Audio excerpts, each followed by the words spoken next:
जय हरी माऊली। आपण आता आहोत पंढरपुराच्या दिशेने आणि पंढरपुराच्या दिशेने जात असताना अत्यंत सुंदर अशी वारी मला दिसली आहे। तुम्ही बघू शकता संत शिरोमणी शेख महंत महाराज या प्रतिष्ठानची संत शेख महंत महाराज पालखी रथ या ठिकाणी दिसल्यानंतर क्षणभर मला थांबावंसं वाटलं, कारण की सध्या जे वातावरण आहे, ज्या गोष्टी चालू आहेत त्यावरनं खऱ्या अर्थानं हिंदू मुस्लिम ऐक्याचं प्रतीक म्हणून या वारीकडे पाहिलं जात आहे। अखंड वारीचा हा सप्ताह सुरूच आहे आणि आता अगदी 2च दिवस बाकी आहेत पंढरपूरमधील विठुरायाच्या भेटीला आणि वारकरी मंडळी आता निघालेले आहेत विठुरायाच्या भेटीला। आता मी आहे टेंभुर्णीच्या जवळपास आणि इथं असणारे मेटे महाराज यांच्याशी आपण चर्चा करणार आहोत आणि खऱ्या अर्थानं हिंदू मुस्लिम ऐक्याचे जे प्रतीक म्हणून ही वारी आहे। माऊली रामकृष्ण हरी। रामकृष्ण हरी। खऱ्या अर्थानं ही वारी पाहिल्यानंतर, ही दिंडी पाहिल्यानंतर क्षणभर आम्हाला थांबावंसं वाटलेलं आहे। कितवं वर्ष आहे वारीचा? हे वर्ष तसं आम्ही चालू करून 3 वर्ष झाले। मुळात ही संत शिरोमणी शेख महंत महाराजांनी चालू केलेली दिंडी आहे, परंतु मधल्या कालावधीमध्ये ही बंद पडली होती। म्हणजे 400 वर्षाची परंपरा हिला आहे। मध्ये काही दिवस खंडित झाल्यामुळे ही खंडित झालेली परंपरा आम्ही फक्त चालू केलेली आहे। म्हणजे तसं म्हणलं तर आता 400 वर्ष म्हणा किंवा आता सुरू केली तर आम्ही 3 वर्षापासून सुरू केलेली आहे नवीन। काय महत्व आहे संत शिरोमणी महाराजांचं आणि कसा प्रतिसाद आहे या दिंडी वारीला? संत शिरोमणी शेख महंत महाराज हे हिंदू मुस्लिमचं द्वैत नाहीसं करणारी महान विभूती म्हणून या ठिकाणी महाराष्ट्रामध्ये नव्हे जगात परिचित आहेत। ज्याप्रमाणे कबीरांचं साहित्य होतं, कबीराने लिह तर कबीरांचा अवतार म्हणून शेख महंतांकडे पाहिले जातं। म्हटलं जातं की नामाचा एका ज्ञानाचा तुका, ज्ञानाचा एका नामाचा तुका आणि कबीराचा शेका असे म्हण आहे। आणि म्हणून तीच परंपरा घेऊन संत शेख महंत महाराज या ठिकाणी संत परंपरेमध्ये त्यांचं महत्त्वाचं स्थान या ठिकाणी आहे। यंदाच्या वारीला कसा अनुभव येतोय? काय विठुरायाकडे मागण्यासाठी हे वारकरी निघालेले आहेत? यंदाच्या वारीमध्ये वारकरी खूप मोठ्या संख्येने खूप मोठ्या प्रमाणात आहेत। यावर्षी वारकरी खूप वाढलेले आहेत पालखी सोहळ्यांमध्ये, कारण प्रत्येकाच्या दिंडीमध्ये जास्त वारकरी आहेत। त्याचं कारण तर नाही सांगता येत आपल्याला, पण वारकरी खूप आहेत, वारकऱ्यांचा उत्साह खूप आहे। अक्षरशः 25, 30, 40 किलोमीटर चालतात, पण तुम्ही आता बघितलं येताना तरी पण उत्साह तेवढाच असतो त्यांच्या चेहऱ्यावरती। अजिबात दुःख वेदना ह्या सर्व विसरून वारकरी या ठिकाणी या पंढरीच्या वाटेवरती पांडुरंगाकडे चाललेले आहेत। आता तिथे गेल्यानंतर तुम्ही म्हटलं काय मागणं आहे, तर काही मागणी ही अमानुचित वडिलांची रीत जाणत असो तुकोबरा म्हणतात। वारकरी तिथे गेल्यानंतर काही मागत नाही, पांडुरंगाचं फक्त दर्शन घेतो।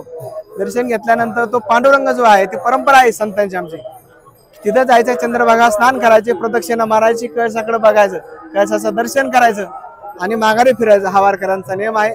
परंतु पंढरपूरमध्ये गेल्यानंतर तिथं मात्र काही मागायचं नाही, ही आमची वारीची परंपरा आहे। पण पंढरीचे पांडुरंग मात्र आमचं कुणाचं काही देणं ठेवत नाही, तो मात्र त्याला पाहिजे तेव्हा आम्हाला जे आमच्या मनात आहे तो आम्हाला देतो, अशी आमची भावना आहे। खऱ्या अर्थानं ही संस्कृती आहे, ही आपली एक संस्कृती आहे की इतक्या मैलोनमैल चालल्यानंतर देखील आपण विठुरायाच्या मूर्तीचं नाही तर हा वारकरी कळसाचं दर्शन घेऊन परतत असतो। हा शेतकरी आहे, हा सर्वसामान्य माणूस आहे जो पायी पंढरपूरला जात असतो आणि विठ्ठलाची जी भक्ती आहे ती भक्ती मनात साठून जात असतो। अनेक म्हातारी माणसं असतील, वयोवृद्ध असतील, तरुण असतील, सगळ्यांचा सहभाग आहे। कोणत्या दिवशी निघालेले आहात आणि नियोजन कसं आहे हे सगळं? आम्ही मॅडम शनिवारी 28 तारखेला आम्ही प्रस्थान केलेलं आहे आणि आजचा आमचा हा 7वा दिवस आहे। म्हणजे 7 दिवस आमचा त्या ठिकाणी मुक्काम, दुपारी या ठिकाणी सगळं करत करत या ठिकाणी आम्ही चालू आहोत। 7वा दिवस आहे आमचा चालण्याचा। तुम्ही सांगितलं तसं आमच्याकडं मुलं पण आहेत, तरुणांची संख्या यावेळेस वारकरी जास्त झालेले आहेत, तरुण आहेत आणि म्हातारे आहेत। अक्षरशः आमच्याकडे 80 वर्षाचे पण म्हातारे सध्या चालतायत, त्यांची चालण्याची इच्छा आहे आणि ते येत आहेत। इथं असं असतं तर म्हातारे होती तर ने रे, म्हणजे असे तुकोबाराय म्हणतात की किती जरी म्हातारा असला एकदा वाऱ्यात निघाला की तरुणाचा जोश, त्याची ऊर्जा तरुणासारखी त्याच्या अंगात संचरते अशी आणि तो जोशाने पंढरपूरच्या वाटेला निघतो। अशी आपली परंपरा आहे वारीची, चालतात। सर्व जाती धर्माच्या पंथाच्या भिंती पाडून या ठिकाणी ही वारी निघत असते विठुरायाच्या दर्शनासाठी। इथं कोणता जात नाही, धर्म नाही, पंथ नाही, लिंग नाही, काही नाही, सगळ्यांना सारखाच अधिकार। तुकोबाराय सांगतात ब्राह्मण, क्षत्रिय, वैश्य, शूद्र, चांडाळा ही अधिकार, बाळे नारी नर अधिकरवणी। वारीत आल्यानंतर ब्राह्मण जरी असला, शूद्र जरी असला, चांडाळ जरी असला, तरी वेश्या जरी असली तरी त्याला समान अधिकार। ते खाली बसायचे जमिनीवर, वारीमध्ये चालताना वारकऱ्यांना, कोणत्याही दिंडी चालकाला, कोणत्या मठ करायला, गड करायला कुठलीही स्वतंत्र यंत्रणा नसते. इथं आल्यानंतर तुम्ही कितीही श्रीमंत असा, कुणीही असा, इथं जमिनीवर अंथरून टाकायचं आणि तिथं झोपायचं. खऱ्या अर्थानं हा परमार्थ आहे, ही ऊर्जा आहे, हे आनंद आहे आणि हाच आनंद अनुभवण्यासाठी वारीमध्ये वारकरी निघालेला असतो. दिंड्या निघतात. ही महाराष्ट्राची अखंड परंपरा आहे आणि ती आज सगळे चालूच आहे. आपण आज या ठिकाणी संत शेख महमद महाराज यांच्या या पालखी यात्रेला भेट दिलेली आहे. यांच्याबद्दल सांगायचं झालं तर 16व्या शतकातील साहित्य क्षेत्रातील सर्वात श्रीमंत कवी म्हणून पाहिलं जातं आणि आपल्या महाराष्ट्राचे स्वराज्याचे जे छत्रपती आहेत शिवाजी महाराज यांच्या आजोबाचे म्हणजेच मालोजीराजे भोसले यांचं देखील संत शेख महंत महाराज हे गुरु राहिलेले आहेत. अशा पावन या दिंडीला आम्ही भेट दिलेली आहे आणि खऱ्या अर्थानं धन्य झालेलो आहोत. माऊली, आपल्या या पालखीचं एक काय वेगळेपण आहे? कारण प्रत्येक दिंडीचं काही ना काही वेगळं महत्व असतं. आपलं कसं महत्व आहे? प्रत्येक वारीमध्ये वारकरी जातो, विठ्ठलाचं दर्शन घेतो आणि माघार येतो. ही कायमस्वरूपीची परंपरा आहे. पण आम्ही काही सुशिक्षित मंडळी एकत्र येऊन समाजाला नवीन काहीतरी देण्यासाठी वृक्षारोपण असेल, सामाजिक जनजागृती असेल, अशा पद्धतीचे कार्य करत असतो. आणि आपल्या वारीचं एक वेगळेपण असं आहे की संपूर्ण वाऱ्यामध्ये तुम्हाला कोणत्याही दिंडीमध्ये, कोणत्याही सोहळ्यामध्ये कुठलाही तृतीयपंथी दिसणार नाही.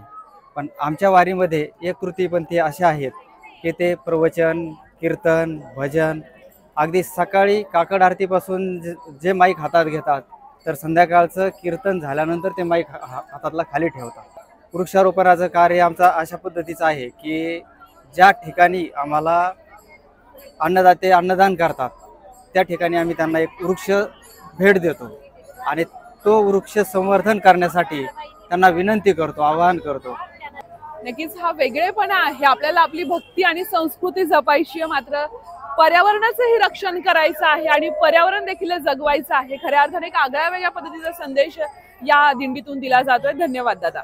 देशाच्या कोणत्याही कानाकोपऱ्यामध्ये आपल्याला सुरक्षित प्रवास करायचा असेल तर एकच विश्वसनीय नाव म्हणजेच श्री ट्रॅव्हल्स अहिल्यानगर. आमच्याकडे शैक्षणिक सहल, तीर्थयात्रा, लग्न समारंभ, फेस्टिवल टूर्स, ग्रुप टूर्स अशा वेगवेगळ्या गोष्टींसाठी बसेस उपलब्ध आहेत. यात AC, non AC, sleeper bus उपलब्ध. तसेच 17, 20, 32, 40, 50 एवढ्या सिटिंग कॅपॅसिटीच्या बसेस उपलब्ध आहेत आणि त्याचबरोबर सर्व बसेसमध्ये सीसीटीव्ही कॅमेऱ्याची सुविधाही उपलब्ध. आमचं वैशिष्ट्य अनुभवी आणि निर्व्यसनी स्टाफ आणि तत्पर सेवा. 21 वर्षापासून ग्राहकांच्या विश्वासास पात्र ठरलेलं एकच नाव श्री ट्रॅव्हल्स अहिल्यानगर. आमचा पत्ता श्री ट्रॅव्हल्स अहिल्यानगर, बुरुडगाव रोड. संपर्क क्रमांक 9422 30 11 66 आणि 9881 66 24 17. धन्यवाद.